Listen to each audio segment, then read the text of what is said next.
Donc merci à la ville d'Orange pour son accueil. C'est la 3e fois que je viens ici. Alors cette fois-ci, donc le livre autour duquel va s'articuler ce petit exposé s'appelle Guérilla, le temps des barbares. Donc c'est la suite de Guérilla, le jour où tout s'embrasa. Alors je ne sais pas si vous vous souvenez, j'étais venu le présenter ici en 2016, novembre 2016. Donc le jour où tout s'embrasa, en gros, c'était l'histoire d'un incident dans une cité sensible impliquant des policiers et des jeunes, comme on dit aujourd'hui. Un policier sort son arme, plusieurs morts, point de départ d'émeutes de grande envergure, sur lesquels vont se greffer des actes terroristes. Bref, un embrasement généralisé auquel l'État ne peut rien, et donc en 3 jours, la France va sombrer dans le chaos. Donc en gros, ça c'était Guérilla, le jour où tout s'embrasa. Et maintenant que tout s'est embrasé, donc le tome 2.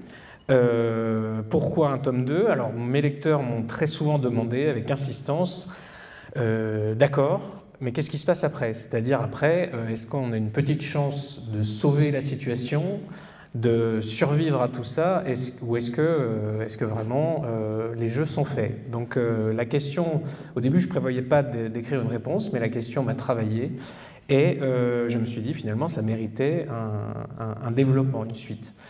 Donc je vais pas dévoiler l'intrigue du livre, c'est un livre en plus qui présente comme le premier quantité de scènes très différentes impliquant quantité de personnages représentatifs de la société civile française. Donc je vais plutôt essayer de trouver une image, une analogie, et j'y pensais en venant ici dans ma voiture, parce que je viens du Nord, c'est assez long.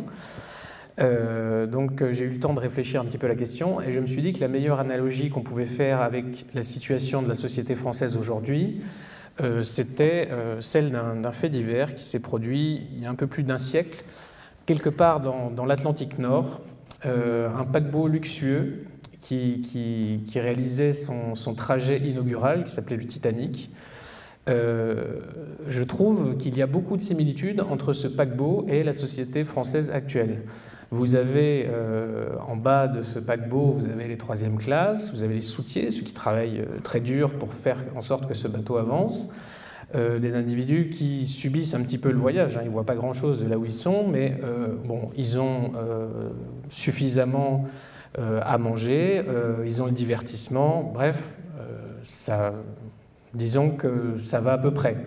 Vous avez les classes moyennes, importantes, pareil, qui n'ont pas vraiment voix au chapitre quant au cap du navire, une situation cependant qui est un peu plus confortable. Et vous avez les classes supérieures. Alors là, ce qu'on pourrait en France aujourd'hui comparer à l'État, le commandement, l'équipage, aux grands décideurs, aux patrons, aux individus très puissants de ce pays, aux médias, aux journalistes, donc en gros à ce que j'avais appelé Big Brother, ce que Orwell appelait avant moi Big Brother. Eux, évidemment, ils décident du cap du navire. Ils décident de le faire aller très vite, parce que quand on est dans une position de pouvoir comme ça, on a moins l'appréhension des conséquences. On se sent très puissant, on est très puissant, effectivement. On a le destin de cette société, de ce navire, entre ses mains, et par orgueil, on a envie d'aller beaucoup plus vite.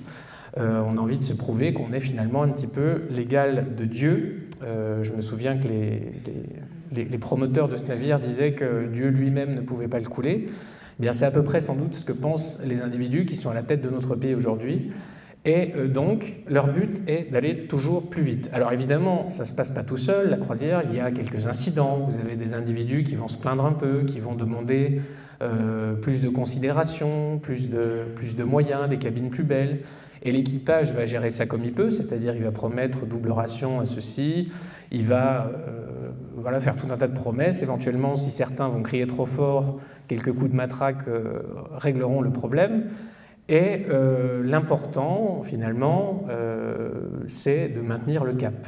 Et même quand des individus vont s'inquiéter en disant « Attendez, pourquoi est-ce qu'on va aussi vite dans la nuit alors qu'il y a quand même des dangers manifestes, on ne sait pas où on va, on voudrait bien avoir notre mot à dire », eh bien on va leur dire « Vous ne savez pas de quoi vous parlez, vous ne connaissez rien à la navigation, Et puis, voilà, de toute façon, vous jouez sur les peurs, vous faites le jeu d'on ne sait qui, et donc le mieux c'est de vous taire, et l'important c'est qu'on maintienne le cap. Donc le cap est maintenu.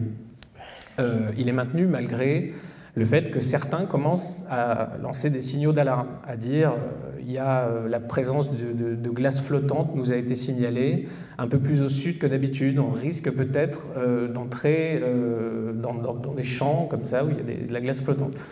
Bon, mais ça n'affole pas plus que ça nos décideurs, comme je l'ai dit, il y a ce sentiment de toute puissance, que rien ni personne ne pourra entraver le cours des choses. On est si confiant qu'on ne donne même pas de jumelles aux types qui sont sur la vigie, qui sont chargés de détecter la présence de glace flottante. Après tout, pas d'amalgame, on va quand même pas commencer à stigmatiser les glaces flottantes.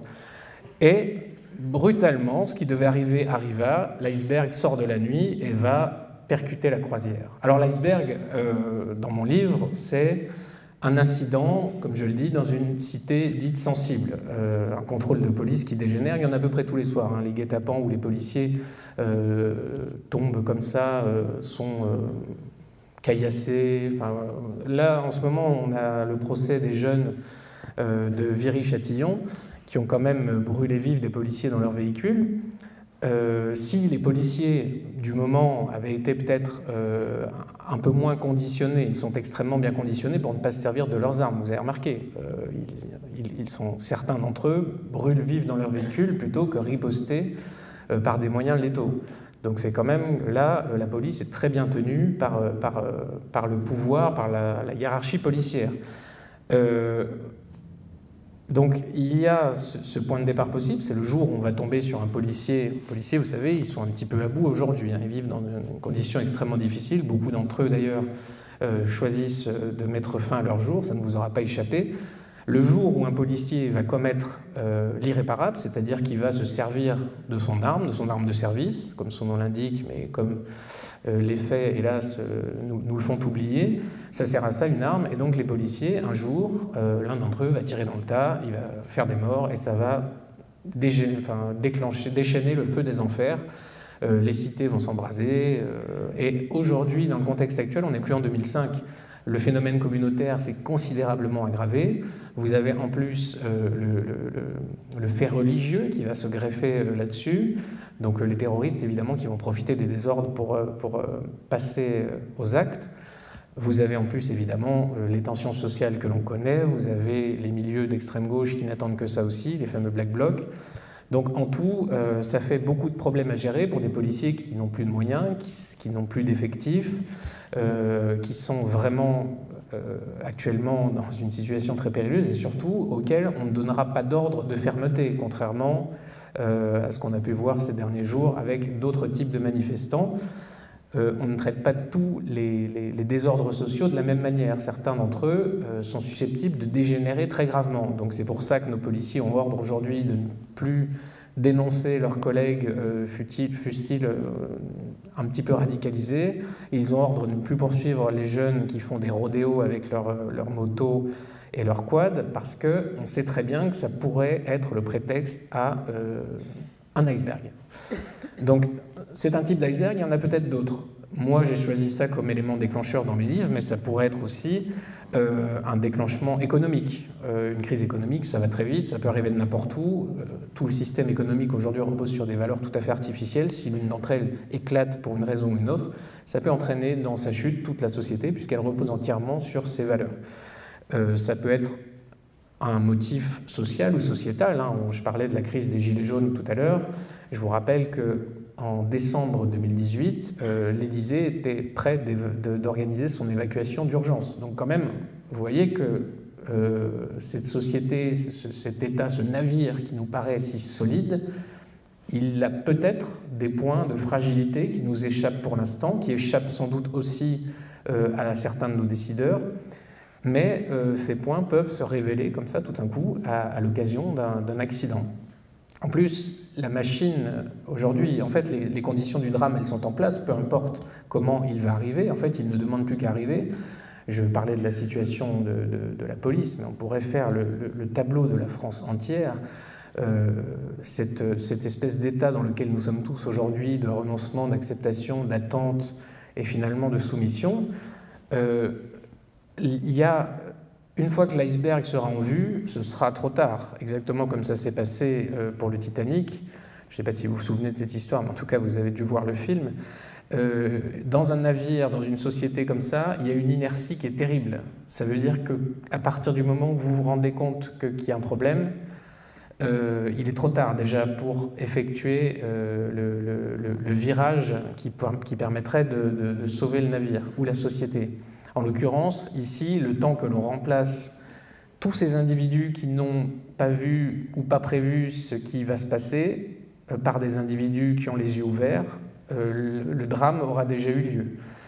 C'est un peu ça la problématique du livre. C'est qu'on sait qu'un accident a toutes les chances de se produire, on ne sait pas encore sous quelle forme, mais en tout cas, au renseignement, on sait très bien que s'il a lieu maintenant, évidemment, on n'est pas prêt. Eux ont des yeux, c'est un peu nos vigiles au renseignement, c'est-à-dire qu'ils voient un peu plus loin que les autres. Par contre, on ne les écoute pas. C'est assez amusant, c'est-à-dire qu'ils font des rapports très circonstanciés sur tout ce qui se passe, qui sont totalement effroyables, qui paralyseraient d'effroi toute personne normale. Mais nos dirigeants, encore une fois, je l'ai dit, ils sont sur le pont, la situation pour eux, elle se passe très bien, ils sont au pouvoir. À partir du moment où vous êtes au pouvoir, vous ne voyez pas les choses de la même manière. Le pouvoir, c'est ici et maintenant, c'est l'exercice de la puissance, c'est le profit de cette puissance. Et ce qui va se passer, ce qui peut se passer, ne les concerne pas vraiment, d'autant que eux, ils ont des canaux de sauvetage. Ils ont des points de chute, on va dire, à l'étranger, ils ont des maisons un peu partout, ce sont des citoyens du monde. Il va sans dire que ceux qui sont dans les cales du navire, dans les ponts inférieurs, ceux-là, si la société coule, ils vont couler avec elle, parce qu'ils n'ont pas de point de chute, ils n'ont pas de point de fuite. C'est aussi ce que je montre dans ce livre, c'est que quand la situation dégénère comme ça très rapidement, eh bien finalement, ceux d'en bas vont la subir bien plus fortement que ceux d'en haut qui ont plusieurs coups d'avance. Donc, ce que j'essaie de montrer dans ce livre, voilà, c'est que tout d'un coup, on va se rendre compte que finalement, l'équipage, eh ben, c'est très peu de personnes, ils sont peu nombreux, ils n'ont pas les moyens de faire face à un tel mouvement de panique, à un tel désastre. Ils vont être dépassés, tout simplement. Nous tous allons être dépassés. Et il y a toujours des points de faiblesse dans les structures. Ça, c'est la théorie du chaos. C'est-à-dire que quand vous avez n'importe quel organisme complexe, il a des points de fragilité. Le Titanic, par exemple, c'était les plaques qui étaient mal boulonnées, les plaques de son carénage qui étaient mal boulonnées, et les portes étanches qui ne montaient pas assez haut. Vous connaissez un peu l'histoire. La France, et là, donc tous ces problèmes sociétaux dont j'ai parlé, qui font d'elle une poudrière, mais là aussi des fragilités bien plus concrètes que ça. Par exemple, l'électricité. L'électricité, c'est vraiment le point névralgique central de toutes les sociétés modernes. Si vous coupez l'électricité d'un pays, ce pays perd absolument toutes ses ressources, c'est-à-dire qu'aujourd'hui, à peu près tous les chauffages fonctionnent à l'électricité. Tous les moyens de communication fonctionnent à l'électricité, c'est-à-dire que vos portables, ils vont fonctionner 1h30 sur les batteries des antennes relais, et après c'est terminé. Après, il n'y a plus de réseau, vous êtes dans le noir absolu. C'est pareil pour les policiers. Ils ont aussi des antennes relais. Si elles ne sont plus alimentées en électricité, c'est fini aussi. Donc, quand on n'a plus de communication, quand on n'a plus les moyens de se chauffer, les moyens de communiquer, on n'a plus les moyens de conserver la nourriture, on n'a plus les moyens de chauffer la nourriture, on n'a plus non plus les moyens de filtrer les eaux potables, de les pomper pour les grandes villes, etc. Enfin, ça implique la caisse de résonance d'une catastrophe, d'une perte d'alimentation en électricité sont absolument considérables. Et le système électrique lui-même a d'énormes points de faiblesse. Les transformateurs de sortie des centrales nucléaires, c'est-à-dire que les centrales nucléaires en elles-mêmes sont très bien protégées et à peu près intouchables. En revanche, vous avez des transformateurs de sortie donc, qui vont permettre l'alimentation en haute tension du reste du pays. Ces transformateurs sont vulnérables. Ils sont cartographiés par des groupes anarchistes, on le sait depuis très longtemps. Vous entendez souvent parler de drones qui sont interceptés aux alentours des centrales nucléaires parce qu'ils servent à cartographier, à repérer ces bâtiments qui sont assez fragiles. Et à partir du moment où vous détruisez ces transformateurs, les transformateurs, on ne peut pas les remplacer en quelques heures. Il faut des semaines, voire des mois. La ville de Paris, par exemple, elle est alimentée par 11 transformateurs à haute tension qui sont tout autour de la région parisienne. 11. Ça représente une petite surface, ils peuvent être détruits assez facilement. Une fois qu'ils le sont, eh ben Paris, elle est dans le noir pour une durée très longue. Donc voilà, ça c'est le point de fragilité vraiment très important de la structure de la société moderne, c'est l'électricité. Évidemment, si la France perd son électricité, les pays voisins seront automatiquement quasiment tous eux aussi privés d'électricité, puisque la France distribue énormément d'électricité dans ces pays-là, et parfois la totalité. Donc tout ça nous amène à dire qu'en gros les conditions de cet accident sont possibles.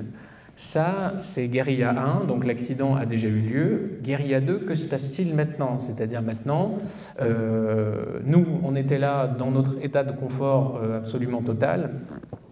Je le dis souvent, mais nous sommes des animaux domestiques, c'est-à-dire que notre société est notre propre maître et nous en sommes finalement les sujets domestiques. Nous vivons dans un état de confort qui n'a plus rien à voir avec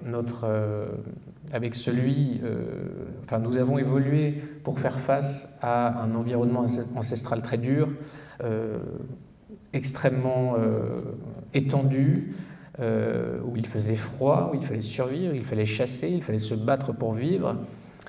Aujourd'hui, nous vivons dans une situation qui n'a plus rien à voir avec celle-là. À peu près comme un animal domestique auprès de son maître, nous avons à manger, nous avons un état de confort, nous vivons dans la chaleur permanente et raisonnable. Donc, petit à petit, nous perdons nos aptitudes qui nous ont permis de survivre lors de la préhistoire. C'est-à-dire, nous n'avons plus besoin d'avoir une capacité d'orientation phénoménale puisqu'on a des GPS. Nous n'avons plus besoin de savoir nous battre ou de savoir chasser parce qu'on va au supermarché. Donc petit à petit, on perd comme ça tout un tas d'aptitudes, alors physiques évidemment, mais aussi morales. C'est-à-dire que petit à petit, on n'a plus besoin d'avoir ces responsabilités, cette autonomie, cette indépendance, même ce courage éventuellement face à la menace. On peut s'en remettre à l'autre. C'est un petit peu ça la société, c'est-à-dire que petit à petit, on délègue à autrui nos responsabilités. Et finalement, puisqu'on s'occupe de nous amener de la nourriture, de nous chauffer, enfin que d'autres le font, et petit à petit, pourquoi continuer à se battre et à lutter? C'est agréable de renoncer à tout. C'est agréable d'être le chien domestique d'une maison. C'est-à-dire on a à manger, on ne se contente que de ça. De temps en temps, on est un petit peu diverti, on joue avec nous. Eh bien, on est un peu dans cette situation-là. Et ça nous convient globalement. Donc ça, c'est notre cocon avant l'iceberg. Mais le problème, c'est qu'une fois que l'animal domestique est sorti de sa cage et jeté au dehors, nous sommes un peu comme dans un bain amniotique, et tout d'un coup, on est expulsé dans la nuit est glaciale, et les lumières s'éteignent. Donc là, c'est la panique totale, parce que cette situation-là, nous ne l'anticipons même plus, nous ne pouvons même plus, nous n'avons pas les ressources globalement morales, physiques, mentales, etc., pour y faire face. On pourrait imaginer se dire qu'il y aura un mouvement de solidarité, c'est-à-dire que nous allons nous unir dans l'adversité, sauf que ça, c'était quand la société en était encore une, quand il y avait ce qu'on appelle le capital social, c'est-à-dire le lien de confiance, de réciprocité, de solidarité qui unissait les individus d'une société. Ils avaient à peu près la même vision du monde, ils se sentaient proches les uns des autres, donc ils n'avaient pas besoin d'avoir recours à l'État ou à des organismes comme ça, parce qu'ils se débrouillaient entre eux. Il faut savoir que les sociétés modernes, aujourd'hui, qui sont homogènes, quand on inclut une dose d'hétérogénéité, c'est-à-dire de multiculturalisme en leur sein, eh bien, ce capital social a tendance à s'effriter, à s'effondrer et finalement à totalement disparaître. On ne peut que le constater aujourd'hui. Le taux de confiance qu'ont les individus, non seulement envers les autres communautés, mais envers leurs proches, envers leur police, envers leur État, envers leurs médias, est totalement effondré. Il fait illusion parce que la société est encore là, donc on a tous quelque chose à perdre. Il y a la menace de la police, il y a la menace des condamnations morales médiatiques, mais tout ça n'est qu'artificiel. Et on l'a déjà vu plusieurs fois, dans les sociétés très développées, quand la lumière s'éteint, quand il y a un blackout dans une grande ville, eh bien c'est un carnage tout simplement. On a des vols, on a des pillages, n'importe qui fait n'importe quoi, et c'est là qu'on se rend compte que sous cet aspect domestique, il y a un animal qui est encore peut-être pire qu'un animal sauvage. Donc, quand une situation vient comme ça à changer brutalement, le vrai visage des individus se révèle, et il n'est pas beau à voir du tout.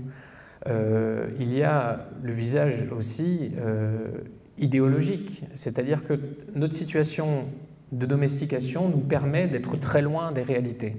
Parce que, comme je l'ai dit, nous avons cet état de confort permanent, donc on peut encore échapper au désagrément de l'idéologie, de ce qui va se passer, des événements.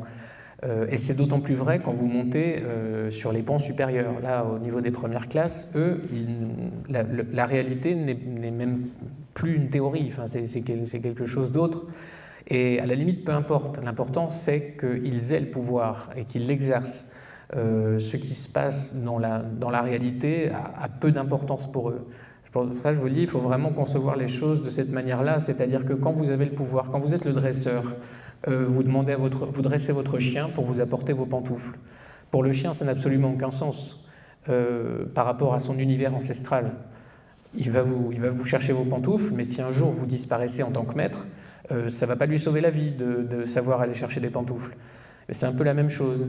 C'est-à-dire que nous, ce que nous inculque cette société qui nous conditionne avec ces grands médias de masse, en nous effrayant d'une part, en nous menaçant systématiquement d'indignation, voilà, dès qu'on a des pensées qui pourraient déroger aux règles du maître, il y a clairement une menace sociale tangible. On peut être rétrogradé, on peut être ostracisé, pointé du doigt.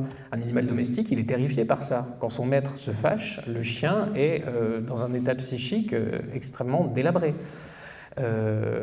Et inversement, on peut faire miroiter la récompense. C'est-à-dire, si tu penses exactement comme nous, si tu répètes toutes les choses que répète Bernard-Henri de Lévy, par exemple, tu auras une bonne place dans ce monde-là. Tu feras ton trou, tu feras carrière, tu iras dans les grands médias, voilà, tu vas profiter de la situation, tu vas venir avec nous sur les ponts supérieurs et tu jouiras de la vie beaucoup mieux que ceux d'en bas. Donc c'est un peu voilà, cette espèce de pyramide. Et donc les individus qui sont en haut, ils peuvent se permettre d'avoir une idéologie qui échappe à toute sanction vis-à-vis du réel. Ils peuvent se permettre de promettre absolument n'importe quoi. Et ils ont une idéologie qui s'appelle le vivre ensemble. Pour nous, nous avons envie d'y croire, parce qu'on nous le dit tellement, le vivre ensemble, ça va être beaucoup mieux. Là, vous avez connu la vie d'avant, vos ancêtres, tout ça, vous vous rendez pas compte. Demain, ce sera beaucoup, beaucoup mieux. Voilà, abandonnez vos vieux réflexes et communion ensemble. Alors, ça a déjà existé, hein, ce genre de belle idée. Moi, ça me fait penser à une histoire qui s'est déroulée en Afrique du Sud. C'était au milieu du 19e siècle.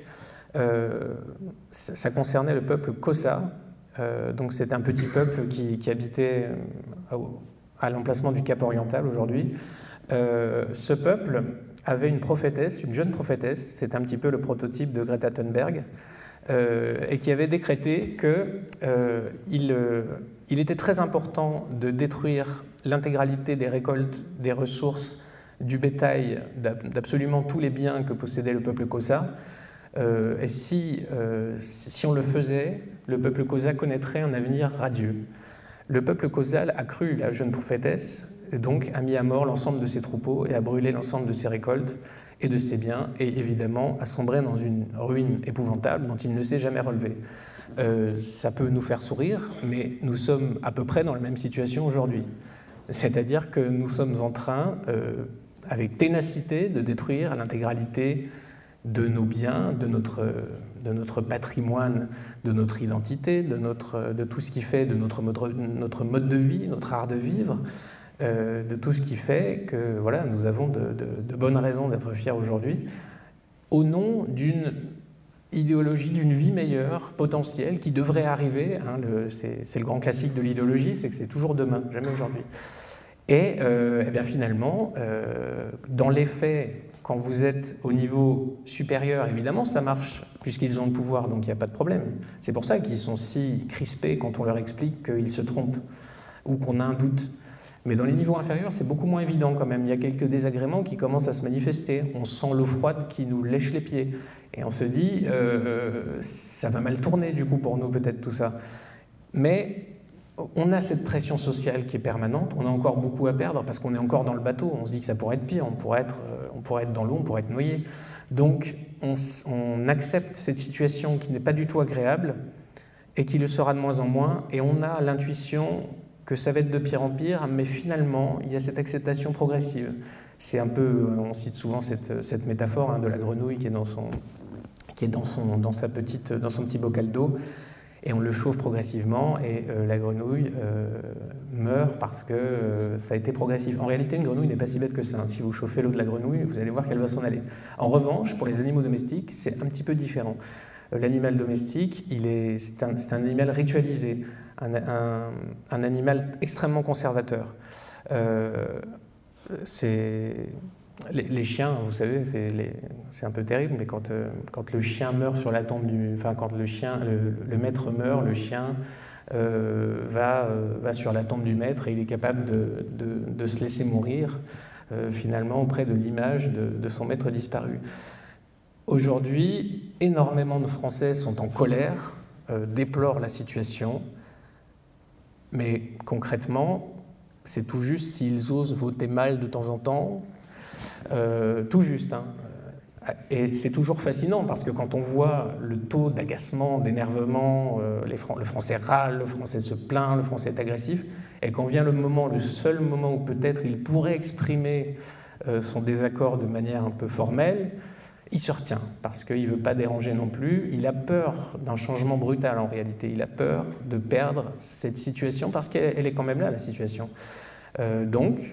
Finalement, il est un petit peu comme le chien qui attend auprès de son maître, même si le maître est violent, bon, à la limite, il s'en accommode.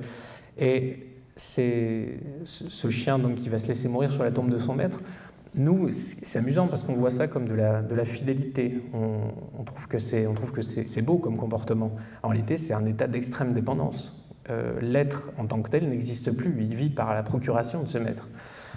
C'est significatif, je pense, qu'on trouve ça beau.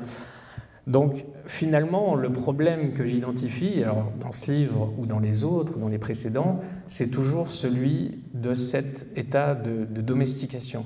Parce que finalement, à chaque fois, on a beau retourner le truc dans tous les sens, se dire oui, mais ceux d'en haut, ils sont quand même très coupables. Oui, mais finalement, nous sommes, nous aussi, très responsables.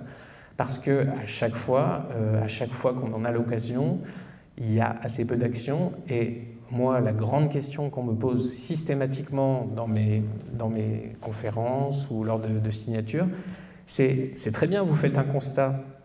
Vous dites ça, c'est très bien, mais qu'est-ce qu'on fait concrètement? Et c'est toujours la même question. Et la réponse aussi, ce serait peut-être de se dire, concrètement, est-ce que vous pensez que vous êtes au maximum? Vous qui demandez ce qu'on peut faire, est-ce que vous avez déjà vraiment, si la situation est si grave que vous le pensez, êtes-vous certain d'avoir fait tout ce qui était en votre pouvoir pour la faire évoluer? Et on est à peu près tous sûrs de donner la même réponse, c'est-à-dire non, non, non, on n'a pas fait tout ce qu'on a pu et on ne fait pas tout ce qu'on peut. Parce qu'encore une fois, nous sommes des animaux ritualisés et conservateurs et on a beaucoup de choses à perdre dans cette vie-là. On a ce confort, on a ce statut social sans doute, on a sacrifié beaucoup dans notre carrière, on a beaucoup investi, notre famille, on a des amis, on n'a pas envie de tout perdre. Et il y a la menace permanente de la machine, ce conditionnement dont je parlais. C'est un peu comme si on avait tous dans la tête une sorte de GPS avec la voix d'Aymeric Caron qui nous fait toujours tourner à gauche. Enfin, c'est assez épouvantable comme image. Mais c'est un peu ça, c'est permanent.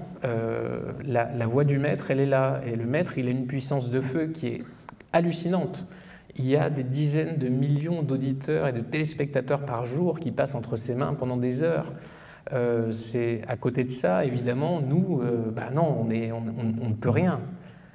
On a l'impression qu'on ne peut rien, mais en réalité, déjà, ne serait-ce que parler. Alors, effectivement, on ne peut pas, contre Aymeric Caron, on ne peut rien faire. Je vous ne conseille pas de faire quelque chose contre Aymeric Caron, d'ailleurs. Mais on peut faire quelque chose avec ce qu'on croise dans la rue. Alors, c'est à une petite échelle, mais déjà c'est beaucoup, parce Par exemple, mes bouquins, moi je ne passe plus sur les plateaux de télévision, ça vous avez peut-être remarqué ça, mais pourtant mes livres ont un succès de bouche à oreille considérable parce qu'il y a ce réseau comme ça, il y a ces discussions entre les citoyens, loin du bruit de l'appareil, de la machine, il y a cette espèce de résistance comme ça, morale, qui se met en place petit à petit. Donc on peut contaminer tous les jours quelqu'un, on peut inculquer le... Alors je ne vous dis pas de le faire avec n'importe qui. On peut pas... Une valise, par exemple, on ne peut pas la faire changer d'avis. C'est con, une valise. Hein. Non mais on a envie on a envie d'y croire, on est comme ça, on est fait comme ça. Mais c'est comme, imaginez, vous vous levez le matin chez vous, il fait froid, vous êtes pressé, vous êtes à la bourre, vous n'avez pas pris le café, et bam, le pied dans la table basse. Et ça fait mal. Hein. Et qu'est-ce que vous faites quand vous vous cognez le pied dans la table basse? Eh bien, vous insultez la table. Pourtant, c'est une table. C'est un objet inanimé. Ça sert à rien de faire ça. Mais eh ben, c'est un peu la même chose. Quand on essaie de convertir des individus qui sont très haut perchés dans leur progressisme, c'est une perte de temps tout à fait majeure. C'est des gens qui sont ancrés dans un espace-temps qui est extrêmement loin du nôtre. Donc, c'est même pas la peine d'essayer. Il faut passer à autre chose. Il ne faut pas perdre de temps avec les illuminés. Par contre, il y a énormément de gens autour de nous qui sont des gens qui doutent, comme tout le monde, qui sont sceptiques, qui sentent qu'il y a des choses et qui ont du mal, des fois, à formaliser cette réflexion. Parce que c'est inconfortable, encore une fois, parce qu'il y a cette espèce d'idée qu'on risque beaucoup plus à un changement, alors que plus finalement, on préfère s'accommoder à cette situation de lente dégradation. Malheureusement, c'est comme ça. Si chacun vraiment, ne serait-ce qu'en parlant comme ça, parlait à ses voisins, à ses proches, essayait de reconstituer justement ce qu'on a perdu, c'est-à-dire cette espèce de cohésion, ce sens commun qui nous unissait les uns aux autres, on pourrait peut-être concurrencer de manière plus efficace la puissance de feu des grands médias, de Big Brother, et peut-être imposer un nouveau commandement au navire, et peut-être en reprendre le contrôle à temps. Mais malheureusement, l'action, je crois, manque. Et ça, alors, j'ai commencé cet exposé par une petite fable qui était celle du Titanic, qui n'est pas vraiment une fable, mais je pense qu'une fable serait assez appropriée pour le conclure. Une fable, d'ailleurs, qu'on apprenait quand on était enfant et qu'on devrait, à mon avis, vraiment relire en étant adulte, relire et l'apprendre absolument par cœur. Vous allez voir que c'est assez adapté à la situation. C'est la fable « Le conseil tenu par les rats ». Alors on a le temps, on est entre nous, elle est courte, je me permets, je vous la récite. Alors, c'est un chat nommé Rodilardus, faisait des rats telle déconfiture que l'on n'en voyait presque plus, tant il en avait mis dedans la sépulture. Le peu qu'il en restait, n'osant quitter son trou, ne trouvait à manger que le quart de son sou. Et Rodillard passait chez la gent misérable, non pour un chat, mais pour un diable. Or un jour, qu'au haut et au loin, le galant alla chercher femme, pendant tout le sabbat qu'il fit avec sa dame, le demeurant des rats tint chapitre en un coin sur la nécessité présente. Dès l'abord, leur doyen, personne fort prudente, opina qu'il fallait, et plus tôt que plus tard, accrocher un grelot au cou de Rodillard. Qu'ainsi, quand il irait en guerre, de sa marche averti, il s'enfuirait sous terre, qu'il ne savait que ce moyen. Chacun fut de l'avis de monsieur le doyen. Chose ne leur parut à tous plus salutaire. La difficulté fut d'attacher le grelot. L'un dit « je n'y vas point, je ne suis pas si sot », l'autre « je ne saurais », si bien que sans rien faire, on se quitta. J'ai maints chapitres vus qui pour néant se sont ainsi tenus. Ne faut-il que délibérer la cour en conseiller foisonne? Est-il besoin d'exécuter? On ne rencontre plus personne. Jean de La Fontaine. Je trouve, cette fable est parfaitement adaptée à la situation. Cette question date d'il y a 4 siècles, quasiment 4 siècles. Et elle est toujours d'actualité. D'ailleurs, cette fable vaudrait qu'on se batte pour la transmettre aux générations futures. On ne peut pas laisser tomber un trésor pareil. Donc, Maintenant, la question se pose, saurons-nous accrocher le grelot au cou de Big Brother? C'est la grande question qu'il faut se poser aujourd'hui, et peut-être que cette faiblesse dans laquelle nous sommes aujourd'hui ne réside que dans l'idée que nous sommes faibles. Comme le disait le chevalier glorieux et illustre chevalier Bayard, sans peur et sans reproche, dont il s'était fait pour spécialité de défendre les places fortes dont la situation était désespérée. Il n'y a pas de place faible là où il y a des gens de cœur. Je trouve que c'est une très belle citation. Et donc voilà, je vais en conclure là-dessus. Je vais laisser plus de place que d'habitude à vos questions. Donc si vous en avez, je suis preneur, et comme ça on pourra continuer ce débat. Merci à tous.